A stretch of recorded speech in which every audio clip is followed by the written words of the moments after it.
अस्सलाम वालेकुम दोस्तों, उम्मीद करता हूँ आप सब खैरियत से होंगे। इस वीडियो में मैं आपको एक जली हुई रोटी की आपबीती सुनाऊंगा। वहाँ मैंने लिखा हुआ है, मैं आपको आपबीती सुनाता हूँ।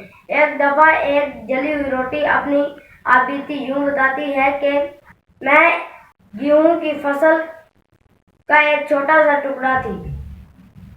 जब मैं पककर तैयार हो गई, किसान ने हमारी कटाई की। कटाई करके हमारे गट्ठे बांधे और गट्ठे बांधने के बाद गट्ठों को एक जगह पर जमा करके ढेर लगाया। उसके बाद उसने थ्रेशर से दाने अलग किए और भूसा अलग किया।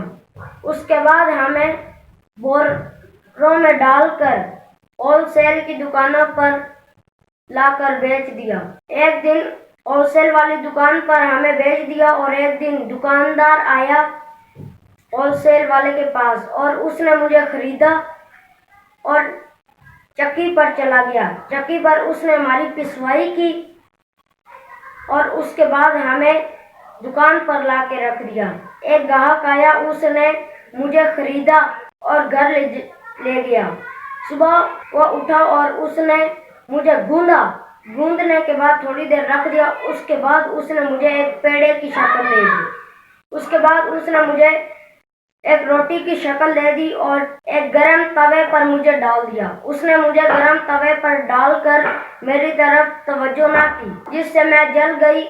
और जो सही रोटियां बनी थी उनको घर वाले खुश होकर खा रहे थे और मेरा मजाक उड़ा रहे थे। तमाम सही रोटियों को घर वालों ने खा लिया और मैं अकेली रह गई और मैं अपने माजी को याद करके आंसू बहा रही हूँ। अरे अरे भाई, आपकी आंखों में भी आंसू आ गए। यह दुनिया तो है ही फानी, एक दिन सब ने इस दुनिया से चला जाना है। अच्छा, अब ज्यादा उदास मत होना।